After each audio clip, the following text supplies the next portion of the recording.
Magandang araw sa inyo mga banateras. Ito na nga pag-usapan na natin ng mga bumabagabag sa ating bayan. Gusto ko lang gamitin yung salitang bumabagabag.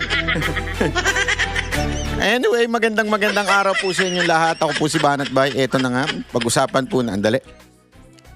May pagkain pa. Hayop yan. Gago! Pag-usapan na natin ang mga may init na issue sa lipunan. Sabi nga, pag tama palakpakan, pag mali banatan. Wala sa kulay yan. Nasa ginagawa yan, ha? O ito, pag-usapan na natin po yung mga issue ho, ha? Ito kasi, alam mo mga kababayan, ha? Antitindi ng mga issue ngayon. Una, yung labanan ni Marcoleta at saka ni Lacson. Si Lacson talagang pikuntalo. Oo, maniwala kayo. Papakita ko sa inyo. Papakita ko. Talagang si Lacson ay tila bagang merong mga kasinungalingang patuloy na pinapakalat at sa atin at makikita nyo rin po na si Lacson ay mukhang may ginagawang hakbang para matanggal sa Senado si Marcoleta. Naku. Lacson, ikaw ba ito? Ikaw ba ito? Ikaw ba? Ikaw ba? Ako'y nagtatanong lang kasi iba yung napapakinggan natin sa palipaligid. Pero gayon pa man, I'm giving you the benefit of the doubt kahit hindi ka karapat-dapat. Dapat talagang bantayan natin ito kasi mukhang may ginagawa po silang hakbang laban ho dito kay Marcoleta. Naku.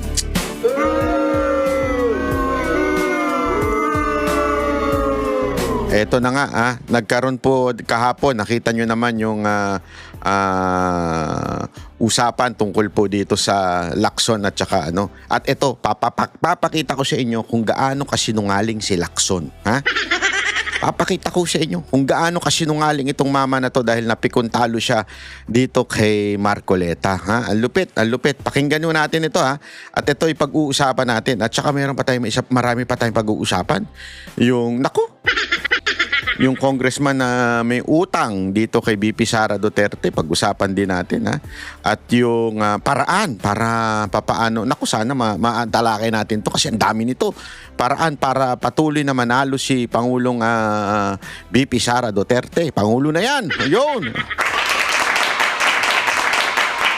At syempre, pag-usapan din natin yung issue patungkol ho dito kay dito sa nangyayari sa ating bayan tungkol ho sa gera. Nako kasi alam mo, marami hong walang kwenta ho talaga itong gobyernong ito. Kawawa na talaga ang Pilipinas, ha. Kawawa na talaga ang Pilipinas dahil hanggang nakaupo si Marcos, wala ho talaga mangyayari sa bayan natin. Alam mo, marami nagsasabi dyan, bakit ba masyado kayong atat na atat para makaupo si BP Sara Duterte at gusto ninyong mag-resign si Marcos? Hindi. Baka akala ninyo yun ang dahilan namin kung bakit gusto namin mag-resign si Marcos. Dahil kay BP Sara Duterte para maupo siya? No. We're sure na mananalo yung presidente si BP Sara Duterte. Isa lang naman ang magiging conflict dyan, yung COMELEC chairman. Pero sure win na yan. Wala kang kalaban, Kita mo yung kalaban, nagkukumahog na. Yung pula, gustong maging pink. Yung pink, gusto maging pula. Wala na talagang kalaban ito si BP Sara Duterte. Pinis na talaga. Wala na talaga. Okay? Wala ho siya. Sana nga kung meron siyang matinding kalaban. Wala Mataas na nga yung kanyang trust rating. Wala pang kalaban. O saan ka pa? Diba? Siguradong panalo na yun. So, hindi yun ang dahilan namin, kaya namin gusto mag-resign si Marcos. Ang dahilan namin, kaya namin gusto mag-resign si Marcos para maayos na Pilipinas. Kawawa na tayo. Kawawa na yung bayan natin. Meron tayo isang presidenteng, ewan ko kung inutil o tamad o bobo. Mantakin mo sabihin niya, hirap magpadala ng eroplano dyan. Alam nyo, nabasa ko nga doon sa kaibigan kong vlogger, o si Bojo. Kilala nyo, si Sensei Bojo. Nakita ko yung kanyang mga post. Ang Japan, meron din silang eroplanong papadala. Anak ng wete. Ready na sila para kunin yung kanila mga citizen. Gumagawa na sila ng hakbang. Habang yung presidente natin namamasyal sa Amerika. Gago! Namamasyal at sinisipon sa Amerika. Yun. Gago! Kita mo naman, di ba?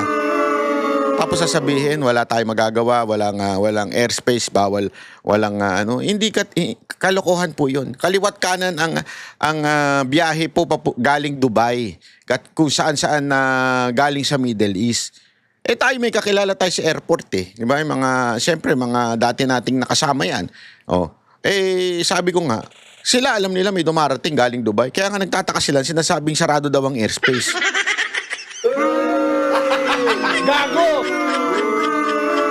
Kita natin, binalita pa nga yan sa TV. Kaya nga tingnan ninyo, nung nag-post tayo, nag-trending yun. 1 milyon kagad, isang araw yung reel natin na yun. Di ba? Yung post natin na yun. Bakit? Kasi totoo naman, galing mismo sa media yung news na merong umuwi galing Dubai. Hindi nga alam mula sa gobyerno natin. Sarili nilang pera. Nakakahiya, di ba? Gago! Kaya yung mga OFW na nabudol, yung mga nag-uniteam noon, tapos galit na galit sa akin yung mga yan. Hindi, walang biro. Talagang galit na galit sa tangina mo, banat ba? Ayop ka, ba't ka ng isko? Bla, bla, bla, bla, bla, bla. No. Pero pagka pumupunta na ako doon, niyayakap na ako, banat ba? Sorry naman, nababudol kami. Eh, wala namang problema. Walang problema yun. Pero better bang bumawi din kayo? Si VP Sara Duterte nga babawi eh. Kaya nga siya tatakbong presidente, gusto niya itama yung mga pagkakamali. Yun ang dahilan niya, di ba? Isa sa kailangan natin ayusin ng Pilipinas na isa sa mga sanhi nito, yung pagsuporta ko kay BBM at naging presidente. She felt the responsibility na isa sa mga dahilan kung bakit nanalo, malaking porsyento. Sa totoo lang, kung akong tatanungin nyo, siya talaga ang dahilan. Pero sa kanya kasi ayaw niya i-consider yun, na dahilan siya ng pagkapanalo. Pero siya talaga ang dahilan. Obvious na obvious naman, kitang-kita nyo naman. Sa Mindanao, hindi nila makukuha yun. Si Amy Marcos na mismo nagsabi, tatalo kami pag di ka kasama. Dahil yung sabi niya kay VP Sara Duterte, dahil kailangan namin ng Mindanao. Alam mo naman, galit na galit ang mga taga Mindanao kay Marcos eh. Kaya marami rin ng medyo nabigla nung nagkaroon na unity team dahil hindi nila akalain na isang taga Mindanao ay kakampi sa isang Marcos. Pero tapos na yun. Kaya nga ngayon, yan ang dahilan kung bakit siya tatakbo kasi gusto niyang bumawi. Bumawi at ayusin ng Pilipinas. O kayong mga OFW na nagpabudol, taas-taas nga kami ng mga nagpabudol, mag-comment nga kayo. Ang unang hakbang para sa pagkakamali ay ang pag-amin. Yan ang lagi natin tandaan. Sa lahat ng bagay, ang unang hakbang para may tamang pagkakamali ay ang pag-amin. So sa jowa ninyo, sa mga asawa ninyo, dapat umamin muna kayo. Di ba? Pag kayo nagkamali. Hindi yung napakadaming dahilan. Hindi kasi siya naka-pek-pek shorts kaya tuloy. Hindi. Dapat matuto kayo umamin. Ako mali. Di ba? Ganun. Matuto muna kayong umamin at sabihin ninyo, mali ako. Kaya, babawi ako. Kaya mga OFW natin yan, bawi tayo. Kung gaano ninyo kinampanya si Bongbong Marcos noon, balik natin yung balik natin ang kasaysayan. Kung gaano ninyo kinampanya ang UNITAE noon, dapat doblehin ninyo ngayon. Kasi mas matindi laban ngayon. Mas matindi. Iniluklok ninyo yan, may pera, may kapangyarihan, inabuso lahat. Ngayon, sigurado tayo pagdating sa 2028, gagamitin ng lahat para hindi makaupo si VP Sara Duterte. Sigurado yan. Kaya bawi tayo. Gawin natin ang mga dapat nating magawa. Doblehin natin yung effort natin last time. Okay ba? Sangayon ba kayo dyan? O, palakpakan. Dapat po tayo ay sama-sama kasi mahirap talaga, matindi ho itong kalaban. Even if sure win na tayo, kailangan natin na magsama-sama. Tama na muna yung putang inang chismisan ha. Okay lang po ba? Tama na may awayan nyo. Ako nakikiusap lang ako sa lahat ng mga vlogger, sa lahat ng mga group kasi alam mo, itong laging sakit ng mga OFW. Ewan ko, di ko maintindihan, ba't kayo ganyan? Lagi na lang kayo nag-aaway-away dyan sa ibang bansa. Pero pareho lang naman ang inyong kinakampanya. Usong-uso yan eh. Kahit saan ako magpunta sa Middle East, 2 grupo. Sa Dubai, 2 grupo. Sa Japan, 2 grupo. Hindi ba pwede mag-unite muna kayo? Tama na muna yung chismisan. Tama na muna yung mga personal issue ninyo. Kung talaga mahal nyo bayan, tama na i-set aside natin yung personal issue natin. Kung talaga mahal nyo bayan. At isipin muna natin yung bayan. Yung personal issue, yung personal ego ninyo na natapakan kayo nung leader ng kabila, natapakan kayo nung membro ng kabila, pwede ba i-set aside muna natin yan? yung mga nag-aaway ng mga vlogger, pwede ba i-set aside muna natin yung mga pag-aaway ninyo? Kasi hanggang ngayon, kaliwat kanan pa rin nakikita akong away-awayan yung parinigan. Yan, ang tatanda nyo na, nagpaparinigan pa kayo para kay mga marites sa kalsada eh. Tama na. Pwede ba? Mag-unite na lang muna tayo in campaigning for VP Sara Duterte. Ito golden rule. Italaga nyo to. Kung sino man ang gagawa ng mga gulo-gulo, kung sino man ang gagawa ng mga marites, chismis at kung ano-ano pa, for sure, hindi yan maka-VP Sara Duterte kasi ginugulo niya. Kung sino man yan, I'm not particularly saying anyone. Vlogger, follower, group sa mga OFW, kung sino man yan naggagawa ng mga issue, asahan ninyo hindi yan para sa bayan at hindi yan para kay VP Sara Duterte. Kasi hindi kailangan ni VP Sara Duterte ngayon ng hati-hati. Kailangan niya unity. Unity among us. So kung sino man ang gagawa ng paghati-hati, gagawa ng mga chismis, gagawa ng kung ano-anong balita, nahahati sa mga followers, maging mga grupo, I'm not particularly saying any person anyone na gagawa ng ganyang issue, asahan nyo hindi yan maka-VP Sara Duterte. Asahan ninyo ayaw niya manalo si VP Sara Duterte. Nagkiklaim lang niya mga baka Duterte, pero in reality, binubuwag nila yung samahan ng mga tunay na Duterte. Again, wala po akong pinariringgan. Ito po ay para sa lahat. Mapa-vlogger, mapa-influencer, mapa sa Pilipinas, mapa nasa ibang bansa, mga leaders ng nasa Pilipinas o nasa ibang bansa, sana mag-unite po tayo. Okay? Palakpakan. At punta na nga tayo dito kasi alam mo, itong isang magiting na senador, mukhang pinatatanggal ata sa Senado. Ewan ko, ba't may mga ganong itong issue. Pero panoorin muna natin yung reaction ni Lacson. Ipapakita ko sa inyo kung gaano kasinungaling to si Pinky. So, AGS ka, di ba? Okay. Alphabetical. Sir, so after ng exchange po ninyo ni Senator Marcoleta kahapon, how are things? Well, I feel good.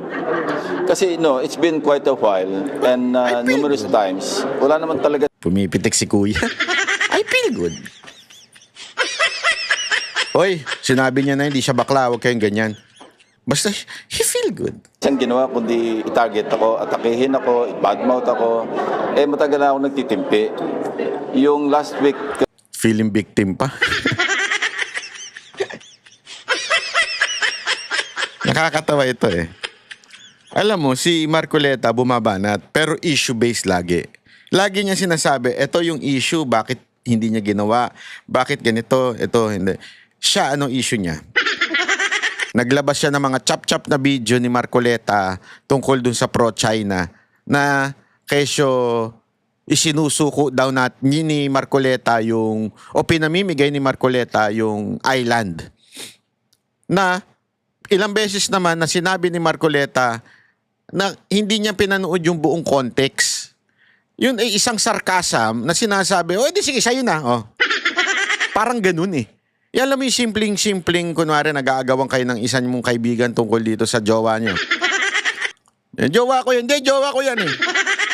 Jowa ko yan eh. Kung talagang jowa mo yan, di sa'yo na. Diyan ba yung mga gamit? Sa'yo na. Hindi ibig sabihin pinamimigay. Di ba? Kung puputulin mo lang yung, hindi, sa'yo na. Di pa, pinamigay niya.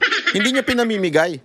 Pinapakita lang naman ni Marcoleta yung consequence ng ginagawa ng pamahalaan na ito. Ngayon, biglang chinap-chap nito ni Lacson para tirahin si Marcoleta. Di ba? Tapos ngayon, ikaw na feeling victim? Hayop talaga, oo. Gago! Privilege speech niya, I was at the lounge. I was listening and talagang pinigil ko yung sarili ko and I asked the majority leader kasi magkasama kami doon. Sabi ko, sagutin ko pa ba ito?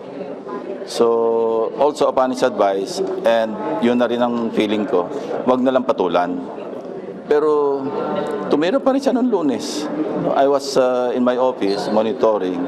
So right there and then, nag-decide ako. Sabi ko, enough is enough. I have to respond. So, yun. Kaya pinuyat niya ako nung gabi kasi nag-drop ako ng speech eh. Kasama yung staff ko. Umuwi nga kami, alas 12 kaya mainit ang ulo ko eh. Sir, after po ng kahapon po, tapos na po ba? Tama na si Spark? I don't know. I don't initiate any quarrel or Wow. any fight. But if you hit me and you insult me, I'll insult you back, and I'll hit you back.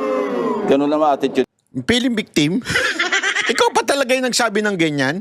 ko. I never initiated any quarrel, especially with my colleagues. Ayoko eh. Ang problema, kung sumusobra na, lahat naman tayo may elastic limit di ba? Para tayo rubber band din eh. Pag dumating na sa malapit sa breaking point, preserve ko na yung breaking point. I will have to respond. Yun. So, marami tuloy na i-reveal tungkol sa mga shortcomings niya, sabihin na lang natin. Ayoko sabihin kagaguhan, pero shortcomings would be a better word. So, ang isang na-notice ko, when we were researching, we tried to compare, sabi ko sa mga staff, establish a pattern. Yung kanyang pronouncements about China, about the West Philippine Sea, talagang swak na swak do sa website, official website na Tingnan mo, eto, aatake ka na naman. Aatake na naman daw siya. Kesyo pareho daw nung official statement yung pinaglalaban ni Marcoleta yung sa official statement ng China website. So eto, another fact na binabato mo na naman kay Marcoleta. Sasagot na naman si Marcoleta sa'yo. Tapos sasabihin mo na naman, bakit ito kinatake ni Marcoleta? Gago!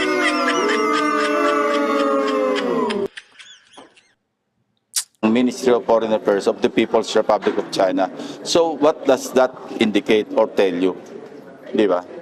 So kung gano'n ang kanyang posisyon, pinaparot niya lang ba yung posisyon ng China regarding the West Philippine Sea? So yun, hindi na dapat lumabas yun But hinahamon niya ako So sabi ko nga, if you hit me once, pwede ako magtiis. Hit me twice, pwede pa rin. Hit me 3 times, medyo malapit na sa elastic limit yun. So, As a former member po ng security sector, how do you find that?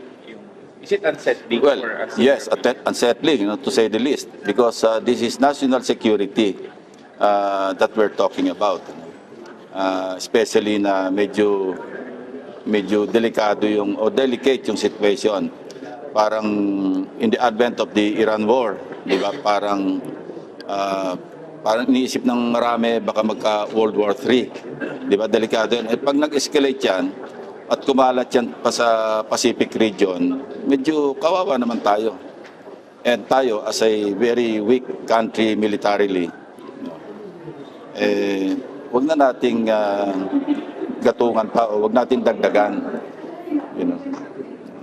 Yun lang masasabi. Wag daw dagdagan. Kaya iniimbitahan ni Marcoleta itong mga AFP.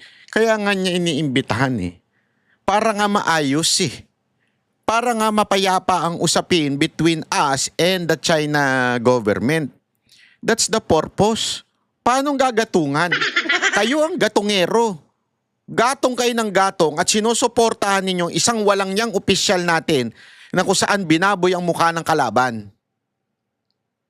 Again binaboy ang mukha ng kalaban na gusto nating makipagkasundo. Gago! Sinuportahan ninyo. Tapos si Marcoleta gusto niya maayos ang usapan sa China. Paano ginagatungan? Gago! Kung ako yung nag-interview dito, suplak sa akin to si Lacson. So yung issue doon sa flood control na hinihirit na yung 18, ano ang chance nun? Well, kita naman natin yung especially yung mga follow-up statements. Hindi naman sila interesadong maimbestigahan, to be investigated or to expose whatever they mention na alam nila. Medyo obvious na yung huling statement nananawagan na sa taong bayan Hindi naman nananawagan sa DOJ, hindi nananawagan sa ombudsman, hindi nga nag-fairness. Alam nyo, kaibigan ko si Attorney Baligod, way back nung panahon pa ni Napoles. Kasi aligned naman yung advocacy namin doon sa pork barrel. So, I was thinking, sana man lang Pinarnish niya ako ng affidavit, yung joint affidavit. Nag-usap kami at nag-request siya kung pwedeng isalang ko sa Blue Ribbon. Gusto niya siya mauna. Gago! Gusto niya magpaalam muna ko ano yung sasabihin. Kaya isa pinapasubmit yung affidavit eh. Gago! Kung swak sa pinoprotektahan ni Lacson, okay. Pag hindi, out ka. Gago! Bakit hindi mo imbestigahan? Bakit hindi mo imbestigahan? Ipatawag mo, tanungin mo. O, totoo ba? Anong prueba mo na itong Senate President namin nakatanggap ng maleta? Ang dali-dali eh. Kung ako yan? Hindi, kunwari ako yung senador. Tapos inakusahan mo ako na tumanggap ako sa'yo ng maleta? Ba'y patatawag talaga kita. Yari ka sa akin. Yari ka sa akin. Patatawag kita, iko-contempt kita pag di mo na matunayan. Yari ka sa akin, pakukulong kita ng matagal dyan sa Senado. Kung hindi totoo. Pero bakit ayaw nyo ipatawag? May tinatago ba kayo? Hindi, ako nagtatanong lang. May tinatago ba kayo? Para kayong si Congressman Luis Tro. May tinago. Mamaya pag-usapan natin yung tinago niya. Well, I could have done that. Kasi sabi ko nga, sundan natin ebidensya. But you know, when I heard the 805 billion, doon ako nagkaroon ng na-deliver, no? Siyempre, I did my math. Kasi kung Wala nang naniniwala sa'yo where the investigation leads us. Wala nang naniniwala. Gago! Alam mo, lahat ng tao, alam na si Romualdez at si BBM may kinalaman dyan sa issue na yan. Pero anong ginawa mo? Nagsinungaling ka. Tingnan mo, papakita ko sa iyo paano ka nagsinungaling ha. mag-iimbestiga ka, tingnan mo rin yung reliability. No? Kasi even in my previous life, pag meron dumating na information, dalawa kagad yung tinitingnan ko. Yung credibility ng source or sources at saka yung credibility ng information itself. Kaya nga meron tayong mga A1 information, Ngayon na naman siya. F6 information, yung A1 Wagyo, A5 Wagyo. Gago! Alam mo, para magmukhang matalino ito, gumagamit to ng mga jargon-jargon ng mga sa PNP. Even if PNP chief siya dati, it doesn't mean magaling siya.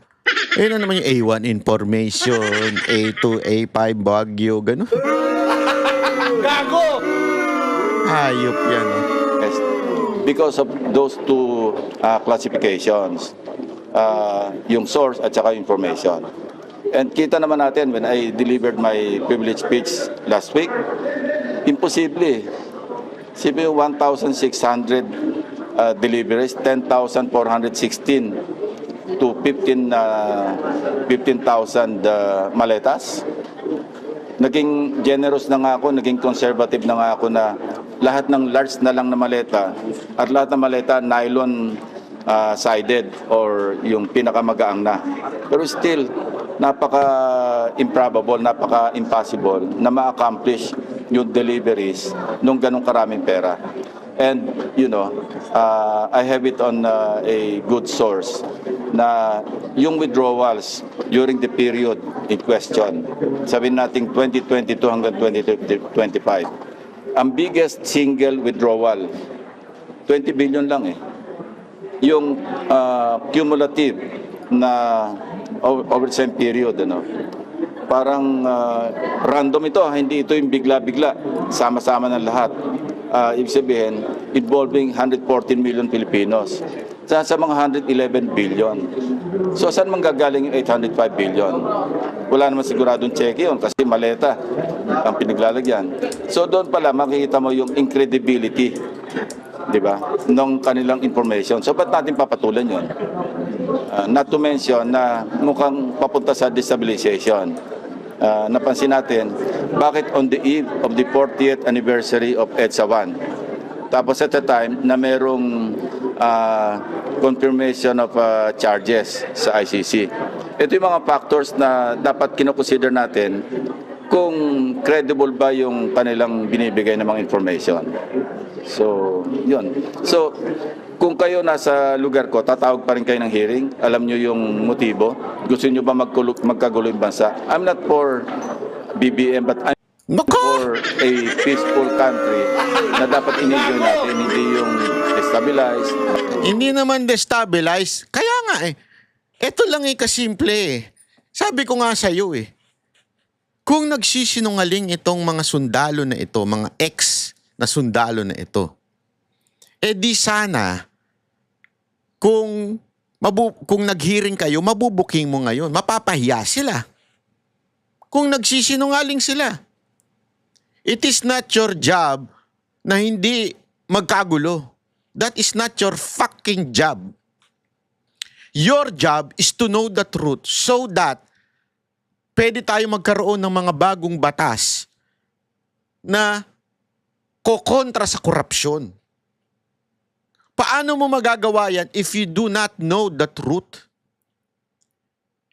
Hindi naman mo patatawag yung mga senador para...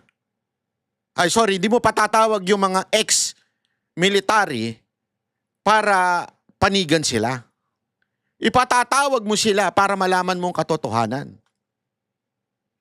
Kung hindi mo pa nga naririnig sila, hindi mo pa sila natatanong, anong klaseng investigador ka? Dati kang pulis. Alam mo yan. Para malaman mo katotohanan, ipapatawag mo ang dalawang panig. Di ba? Papatawag mo sa presinto, mag-uusap, at doon maaamoy mo kung sino nagsisinungaling. Dito, malayo pa lang, porket hindi makapangyarihan, porket sa tingin mo walang kakayanan, feeling mo sila na kagad na may kasalanan. Ginudge mo na sila bago mo pinakinggan. Anong klaseng investigador ka? Paano ka naging PNP chief? Palakasan? Gago! Di ba? Ayun ay simple lamang na konklusyon. Gulo at maring pati yung armed forces makihalo. Gusto nyo ba maulit yung ganong situation? Of course not. Sir, how about yung mga Yusek Bersamin was never mentioned. Kaya nga tinanong ko siya, have you read the partial committee report? If there's one sentence or one phrase that mentioned Yusek Bersamin, why not? Yusek Bersamin was not mentioned daw dun sa report. But this is how liar you are. He was mentioned during the hearing, during Senate inquiry. Kami ang boses ng masa, hindi natatakot. Katotohanan lang, di kami nalulunod. Walang bahid ng sismis, lahat ay totoo. Kahit sino ka pa, pag mali ka babanatan ka. Walang pinipili kulay, wala kaming kinikilingan. Basta para sa bayan, kami lalaban. Pag tama palakpakan, pag mali banatan, di matitinag, di matatakot. Para sa bayan, tuloy ang sigaw. Sa harap ng kamera, walang halong takot. Mga baluktot, lahat kayo'y tutumba. Ang hustisya at totoo, yun lang ang mahalaga. Kahit sinong harang, di kami matitinag. Walang pinipiling kulay, wala kaming kinikilingan. Basta para sa bayan, kami lalaban. Pag tama palakpakan, pag mali banatan, di matitinag, di matatakot. Para sa bayan, tuloy ang sigaw. Kung nasa tama ka, ikaw ay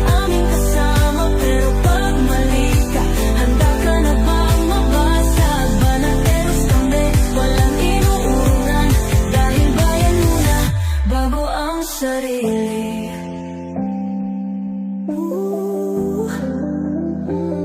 Bago ang sarili.